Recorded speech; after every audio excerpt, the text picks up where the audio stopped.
Alexandre a 22 ans et c'est un futur ingénieur en biomécanique. Il travaille dans une entreprise spécialisée dans la fabrication de prothèses de hanches, d'épaules, mais le truc d'Alexandre, c'est plutôt le genou. Le fémur et le tibia.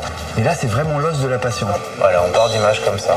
Et ça, c'est toi qui choisis le code couleur, c'est toi qui le choisis Ouais. C'est surtout pour différencier que j'ai des couleurs différentes. Ah mais on voit bien, attends, moi je suis daltonien, là je vois bien les trucs. L'entreprise est basée à La Ciotat. De ses ateliers sortent toutes les pièces qui servent aux neurochirurgiens et aux chirurgiens orthopédiques. Des prothèses qu'ils implanteront donc jusqu'au kit complet d'outils nécessaires pendant l'opération. Leurs clients sont français, australiens et même chinois. Ils sont 49 salariés, des fraiseurs, des tourneurs, des polisseurs, des ajusteurs. Et lui, c'est Laurent. Il est chargé du contrôle qualité. Et d'ailleurs, Laurent a été posé d'une prothèse du rachis. Euros de chez nous. C'est vrai? Ah ouais, ils m'ont obligé. Si tu rentres pas ici, si t'as pas un titre, tu prends pas une pièce de la maison. Ils sont aussi 5 ingénieurs chargés de créer et concevoir les outils de demain. En 20 ans, ils ont déjà décroché une trentaine de brevets. Ça fait 1 an qu'Alexandre est intégré à ce bureau d'études. Il a passé un bac S, option Sciences et Vie de la Terre. Il a ensuite obtenu un DUT Génie mécanique et productique à l'IUT du Havre. Il est aujourd'hui en première année à l'IT2I, l'Institut des techniques de l'ingénieur et de l'industrie à Aix-en-Provence.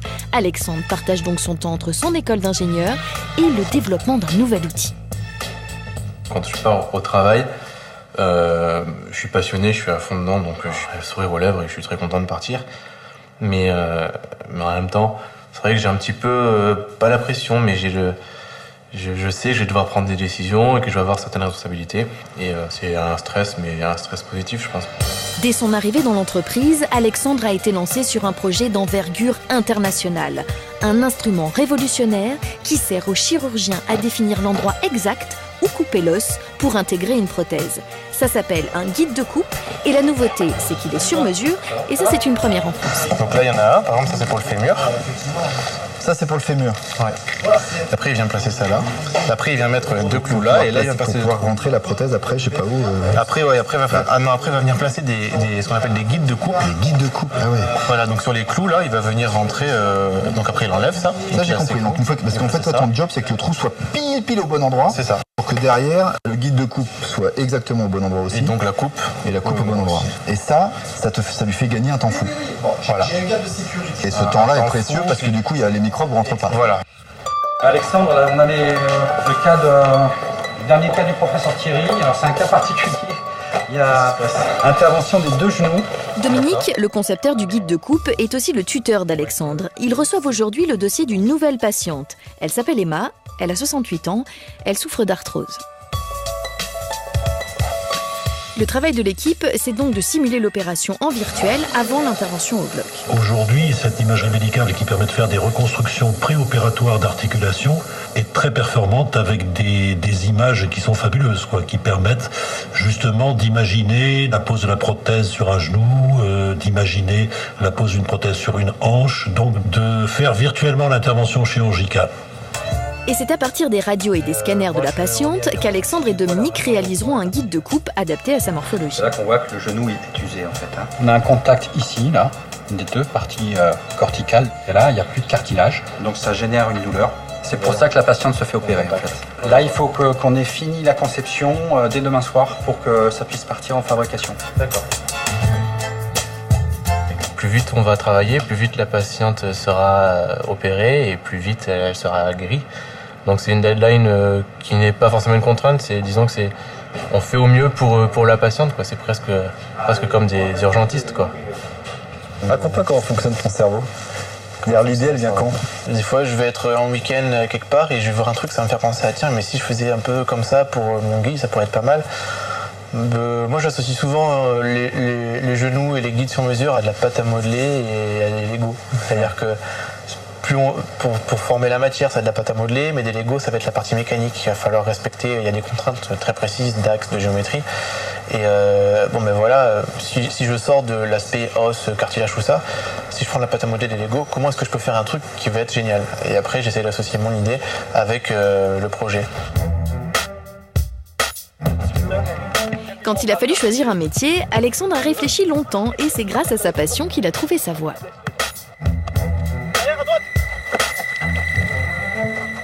En rugby, on est souvent confronté aux blessures. On a souvent mal un peu partout. Et on a souvent des blessures qui passent jamais.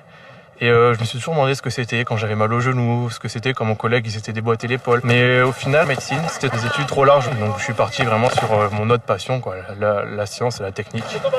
T'as essayé de faire médecine ou pas? Tu as fait sa première année Non, même pas.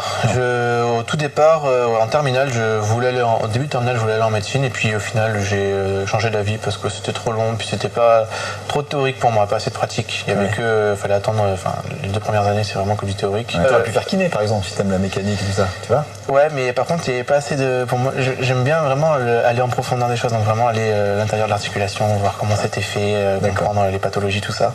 Et sans kiné, on va plus... Enfin, c'est pas ouvert, en kiné, c'est petit, fermé. c'était le genre, quand on t'offrait une voiture, tu démontais, tu voulais savoir comment c'était fait à l'intérieur. Ouais. C'est ça ton truc? Ouais. Et je voulais regarder, mais après, j'étais incapable de la remonter. Donc alors, ce qu'on va faire, on va jouer sur la flexion. D'accord. On va rajouter de la flexion. Donc moi, il faut que je passe en taille 4 aussi. J'ai le même problème, je vais faire pareil. Dominique a choisi Alexandre parmi 25 candidats. C'était à l'occasion d'un forum. Une trentaine d'entreprises industrielles de tous les secteurs venaient recruter leurs futurs apprentis. Il y en avait 25, vous l'avez senti bonne patte, je veux dire comme ça. Oui, c'est bon ça, gars, c'est ça, sympa. Et puis en plus, c'est quelqu'un avec qui on va partager du temps dans le même espace clos, donc il faut déjà que ça passe bien. Voilà. En fait, on est dans une filière un peu particulière. C'est-à-dire que nous, on a besoin d'avoir des ingénieurs qui ont une bonne base de mécanique générale. Tous les gens qui sont bureau d'études, ils ont un profil à l'origine pour travailler dans le nucléaire, l'aéronautique, de faire dessiner des bielles, des carters de moteur, d'ailes d'avion. Enfin, c'est un tronc commun de savoir-faire technique, mécanique générale. Et ce qu'il faut en plus, voilà, c'est le côté humain. Voilà. Ce qu'on va lui demander, par rapport à la présentation qu'on a fait de l'entreprise, qu'est-ce qu'il en a retenu et quelles sont ses motivations pour venir nous voir. D'accord.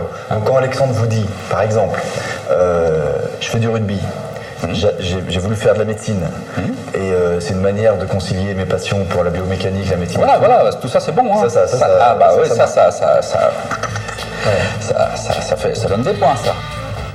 Après une semaine de conception et avant le lancement en fabrication, le chirurgien vient valider le travail d'Alexandre et Dominique. Ça, c'est le projet terminé, donc c'est les guides conçus et les photos qui vont servir aussi à valider tout ce qu'on a fait avec le chirurgien. Alors ça, c'est une des pièces que j'ai conçues, effectivement, c'est le guide sur mesure pour le tibia. Pour l'instant, il est encore virtuel, mais d'ici peu, il sera réel. Le chirurgien vérifie donc que le guide en 3D est parfaitement adaptable à la morphologie de sa patiente. Elle doit se faire opérer des 2 genoux. Alexandre s'est occupé du droit, Dominique du gauche. Il y a un petit peu de stress parce qu'on ne sait jamais ce qu'il va dire. Donc on a identifié le droite et le gauche pour pas qu'il y ait de confusion en bloc. C'est bien. On a pensé que ça serait une bonne idée. Ouais. Voilà, donc toujours pareil, un appui sur la corticale antérieure, là où ça fait, c'est un peu incurvé, je sais pas trop comment ça s'appelle d'ailleurs. Ça s'appelle pas, c'est incurvé. C'est incurvé, ça s'appelle comme ça. Ça s'appelle pas. Donc à l'endroit incurvé. En flexion, donc on a mis 3,5. Voilà. Et en fait, quand vous voyez le couple de ces 2 ingénieurs, Dominique Ronet qui est l'ancien et Alexandre qui est le jeune, c'est du compagnonnage. C'est comme ça qu'on apprend la chirurgie, c'est comme ça qu'on apprend la médecine. Et si vous voulez, ça fait plaisir de voir que c'est comme ça qu'on peut progresser. C'est très rassurant. Parfait. Impeccable. La première phase de travail est donc réussie. Le chirurgien a validé la pièce. Les 2 prothèses qui seront implantées à la patiente sont aussi fabriquées dans cette entreprise. En fait, une grosse partie est très importante sur la conception des implants, c'est le polissage, parce qu'il faut surtout que les surfaces soient bien lisses pour pas qu'il y ait de frottement entre 2 matériaux. Sinon, ça fait des petites particules qui se libèrent dans le genou ou dans l'articulation. Donc extrêmement poli. Voilà, et ça s'appelle polybrillant. Ça se polit sur ces machines-là. Par exemple, le genou, on le polit là. Alors c'est un métier qui reste très artisanal parce qu'effectivement, on ne sert pas de robot pour polir les implants. Ce serait trop technique et ça prendrait trop de temps. Et on préfère tout maîtriser de A à Z. Et puis on a des techniciens qui sont très qualifiés et qui maîtrisent tout à fait les process. Donc on reste effectivement à la main.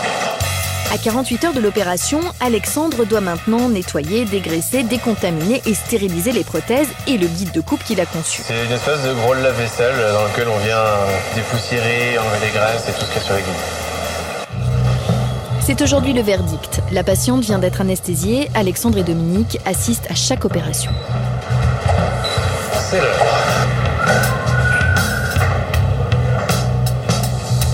J'aurais jamais cru que j'aurais vais être là un jour, quoi. À part peut-être sur la table, c'est tout. Voilà le fameux guide. Donc on regarde s'il va bien. Il ne peut aller que là. Allez. Grâce au travail d'Alexandre et Dominique, l'intervention dure 2 fois moins de temps qu'avec les outils conventionnels. Le risque d'infection est donc réduit, la patiente se remettra plus vite du traumatisme de l'opération. Allez, joue. À 45. C'est mieux.